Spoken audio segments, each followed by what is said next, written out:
شهداء أحياء في قلوبنا شهيد. الوكالة إنه هاي الوكالة إنه هذا الشخص هو المسؤول عن هاي البنت اللي هو راح يزوجها عن هذا الشخص بناء على طلب من أبوها، من أخوها، من عمها، حتى لو تكون بالغة. لا. الوكالة الخاصة بدي أحدد موضوع معين. للشخص يعني لشخص او بيع سياره او شخص تماما.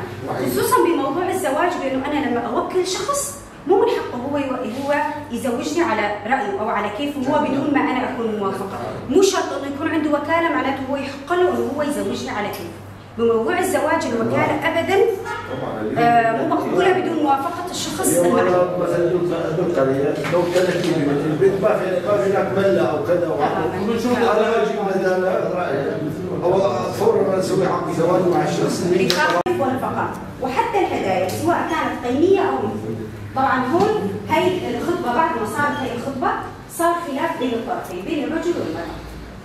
هو في عقوبه قانونيه ويحق هي الفتاه او سواء الفتاه او الرجل. طبعا احنا ما نحدد حتى يفسخ هي الخطبه صار في ضرر تاثر سمعه البنت.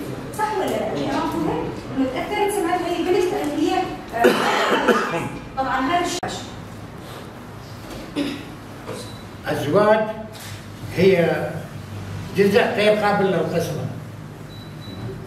منظور كل شخص، برأي كل شخص، ايش يعني الزواج؟ تكوين أسرة